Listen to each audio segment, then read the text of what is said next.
Good morning, fishing fam, and welcome back to the channel. Let's talk about spring fishing. It's one of my favorites, spring and fall, but specifically in the spring there's two baits that you're going to want to throw, and specifically it's the color. I'll talk about the brands that I'm going to throw, but to me the brands do not matter. It's all about the color, and the color is red. We'll start out here first. This is your vibrating jig.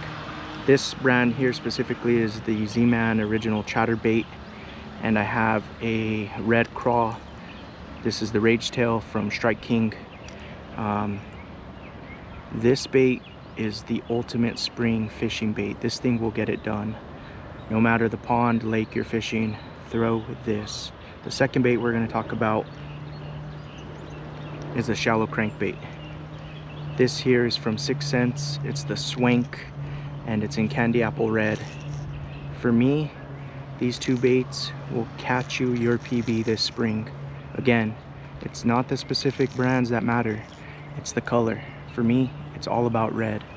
Whether that's crawfish red, candy apple red, it does not matter. Spring fishing, this is what you need right here.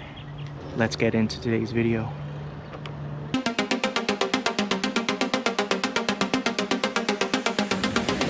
Short, but my goodness, look how thick that one is. Got the 6th Sense Swank in candy apple red tied on. This is the perfect, one of the most perfect baits to fish with, especially in the springtime, specifically this color. It's a shallow diving crankbait, 3 to 6 feet. And this is also perfect, not just in the spring, but for pond hopping, because a lot of these residential neighborhood ponds don't have, they're not deep, so you might have a max depth of 6 feet, maybe 8 if you're lucky. The only real negative we have going on right now is the how windy it is, but we had a lot of rain last night. But yeah, this rain, or the wind is gonna probably mess with me a little bit. But it's also what's kind of nice about fishing a residential pond like this is I can, for one, walk all the way around it, no problem. And so I'm not worrying about casting distance. I can get my lure wherever I need it, so I'm throwing into the wind and I can still kind of push it out there. There's also a storm possibly happening again tomorrow, so I don't know, I'm trying to hopefully get some fishing in today, because most likely I won't be fishing tomorrow. It looks like it rained all through the night last night, and it's starting early tomorrow morning. So I've never been to this pond either, so I don't know what to expect. But with most of these ponds, there's fish in them. You just gotta find them. Try not to get kicked out. Check this out. This is casting with the wind now. That thing can go a mile. Some craw claws. As a bank angler, it's always super satisfying to me when I can reach the other side of the pond with a cast. I like fishing bigger bodies of water. I feel like there's more opportunity, but man, there's nothing more satisfying than being able to reach the other side of the pond with one cast. Oh, this pond's kind of interesting. I wonder, at least on the bank, it looks like there's some rocks, so that's kind of cool. Doesn't look like it goes past further than maybe a foot or so, but it's always nice to find a pond, and especially a residential pond, that's a little bit different than the others. A lot of them you go to and they're all the same, meaning there's probably no structure, no cover. The only thing that really differs sometimes is either the clarity of the water, and obviously with the clarity of the water that changes usually the aquatic vegetation in the pond. So if it's super clear, then you'll have more growth. This kind of, I don't know what you call it, but I heard Tyler Fishing Reel call it snot grass, and I like that description. Also, the wind calmed down. It's nice to hit rocks and other stuff again, other than just this vegetation. But basically what I'm doing is I'm walking the bank here, and I'm making parallel casts to the bank in the direction that I'm heading, and then I'll start fanning out from there. So I'll make a cast towards the bank, parallel to the bank, and then I'll slowly make my way out to the middle. And this gives me the best chance to cover the whole pond without sitting in one area and fan casting, moving to another area, fan casting. I do like to be a little bit more active and up on my feet, moving around. Yeah, it looks like that was the only stretch of rock there. A lot of croc claws. That is exciting to see. I'm right in the center of this pond, and so I'm gonna make some casts directly out in front of me, because that should be the deepest part. Pretty much burning it back to me. I could probably mess with the retrieve a little bit, do a little stop and go, but I'm just doing a straight burn back. Ooh, there was a big flash there. That was crazy. There's a nice fish that came for it.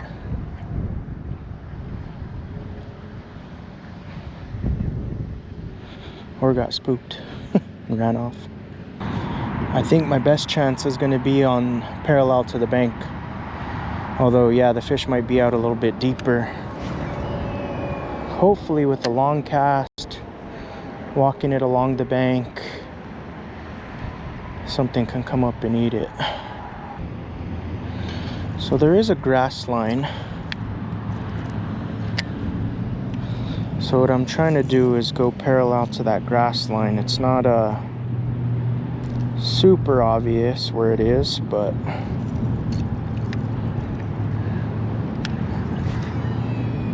I think anywhere there is probably a safe bet.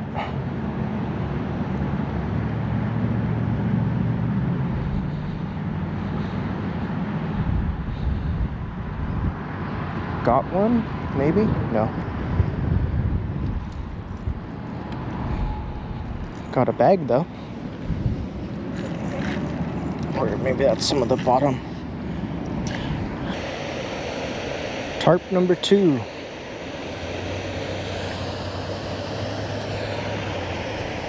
I'd be winning if that was the goal. Alright. Last little pond. This is where I started on the other side, so work it this way once around. And this thing's tiny, so it's gonna be easy to make it all the way around.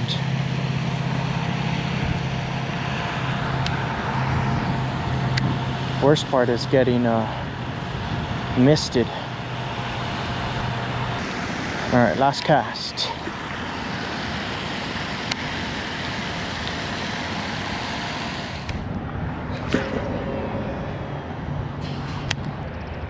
Hopefully we can get on some fish today, because I feel like I've been saying this a lot, but the weather's just been super inconsistent. We had a couple nice days and get a little bit of a, not quite a cold front, but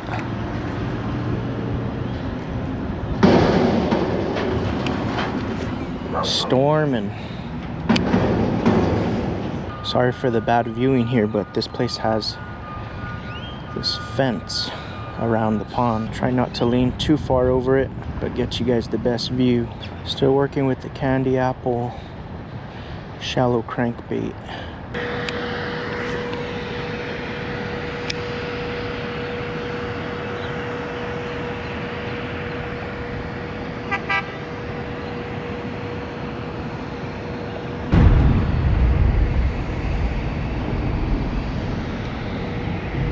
Got one. Yes, sir. Finally. Choked it too.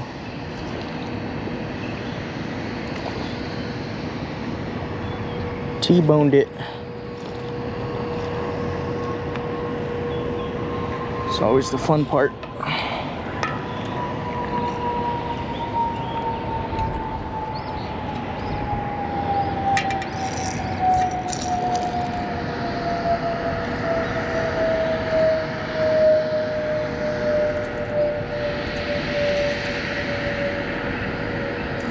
Nice big healthy guy too.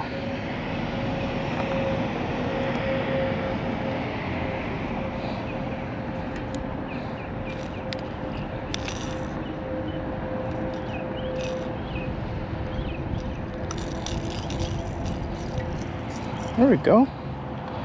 Take it. That'll be a nice little 2-pounder. Get a quick weight on you, buddy.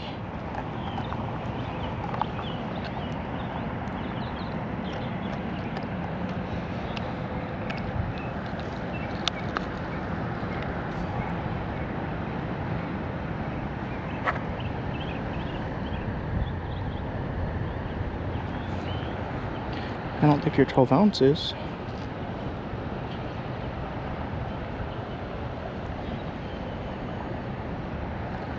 Come on, scale.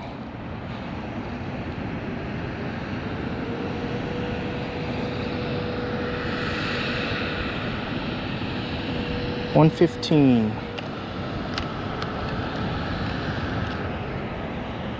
Thank you, buddy. Got him on the candy apple. Yeah, my scale's super inconsistent. Sometimes it's I'll weigh a fish, it'll tell me it's 17 pounds. There, it kept telling me this pet fish was 12 ounces. It wasn't a cheap scale either, which is kind of annoying. It's like 50 bucks.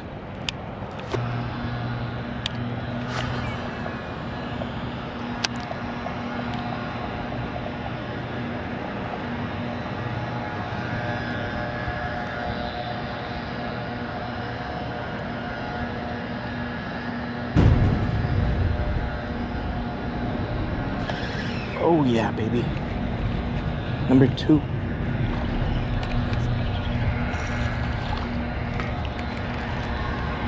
Oh yeah. A little bit more feistier than the last one. A little bit smaller though. Give you a minute. I'll give you a minute. Kind of looks like he's barely hooked.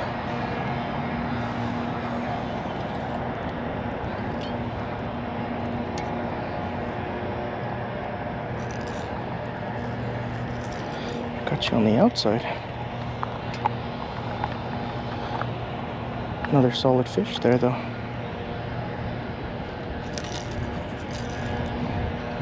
Probably another close to 2 pounds. Super thick and fat. I'll get a weight on you. Why not? Get my scale to use. Scale's wigging out anyways.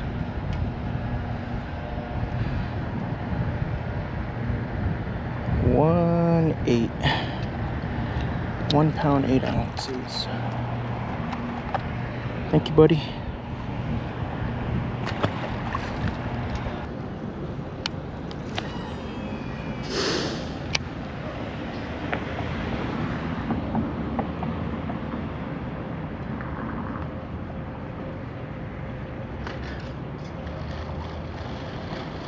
Heck yeah, buddy. Oh, God.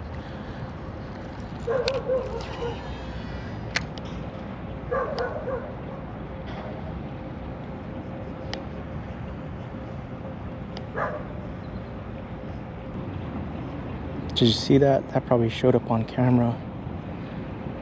The gentleman next to me caught a fish, so he was talking to me about it. I was looking at him. And as I was retrieving this back, that fish came and swiped me. But aggressive, just not aggressive enough. Alright guys, this is one of my favorite springtime lures. This here is the Z-Man chatterbait, but I think any vibrating jig would work. And then I have the Rage Tail as the trailer there. For me, the most important though is the color. Let's see what we got today.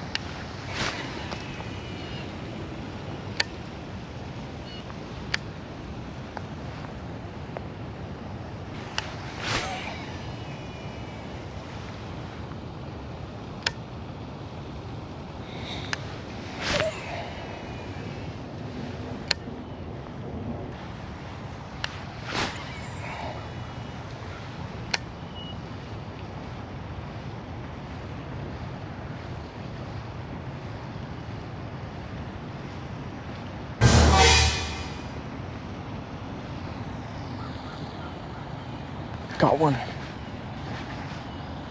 Super subtle bite. Oh, stay down, buddy.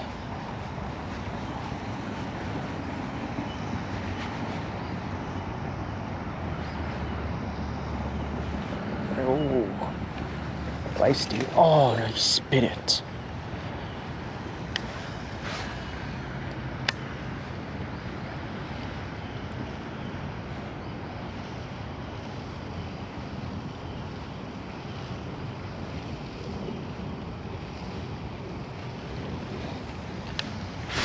Gosh, that was such a subtle bite too. It was one of those you didn't know if it was a fish or a stick. Looked like a nice one too.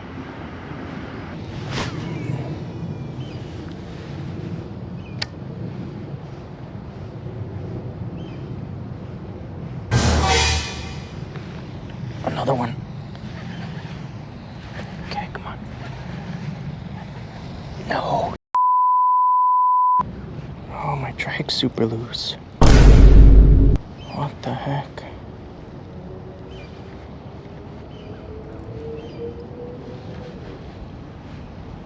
Oh, my drag was loose. I don't know how it became loose.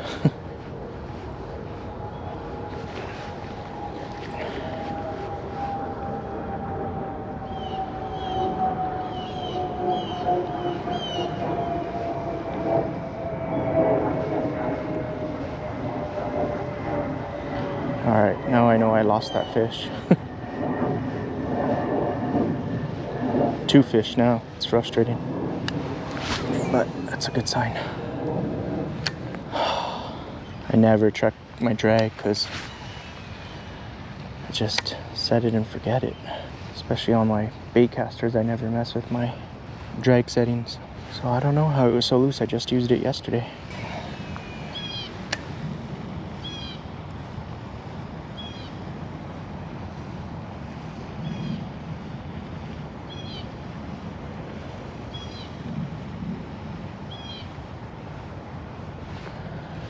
Got one.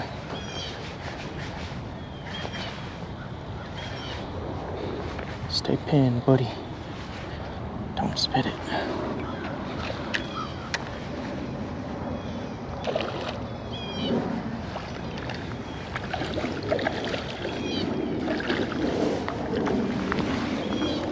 Oh, yes, sir. Barely freaking hooked, man. Barely freaking hooked. Probably solid 2-pounder right here.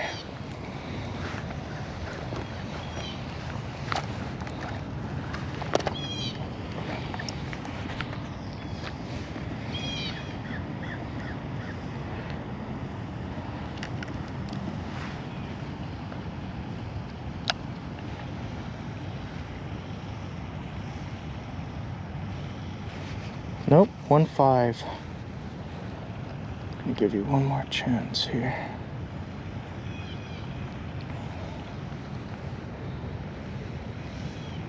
Yeah, 2.5, 2.4. I knew it was over 2 pounds. Thick boy. Thank you, my friend. Appreciate you.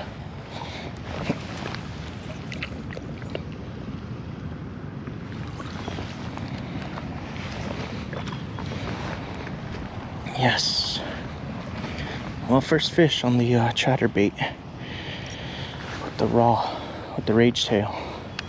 I'm telling you guys need to be fishing with this in the spring. This is a killer bait. Again, I don't care which vibrating jig you use, just this color.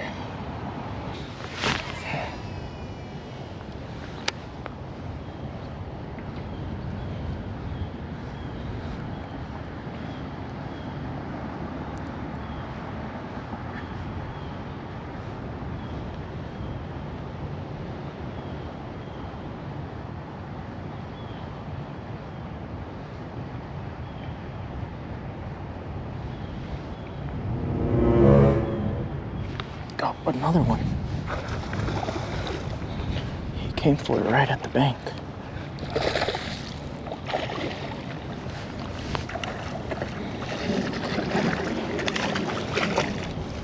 Ooh, this seems like a bigger one. Holy smokes. Whoa. Much bigger, guys. Holy cow. Is this a 5? Wow. Short, but my goodness, look how thick that boy is.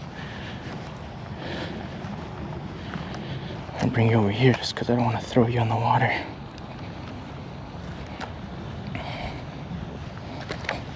Whew.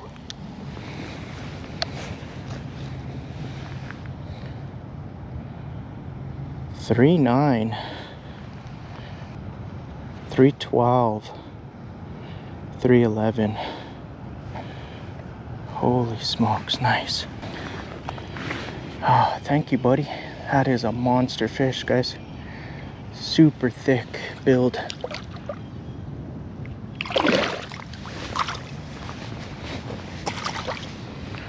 Whew. This is shaping out to be an amazing day.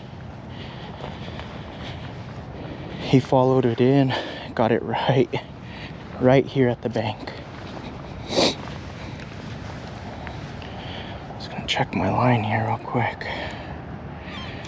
Whew. I am shaking. Crazy how short that fish was, but just straight built like a tank. A vibrating jig, the chatterbait.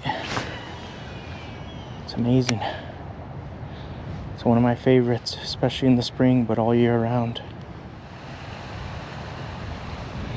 Alright guys, well I'm going to keep casting away, and I'll come back to you just to save some battery here if I get anything else.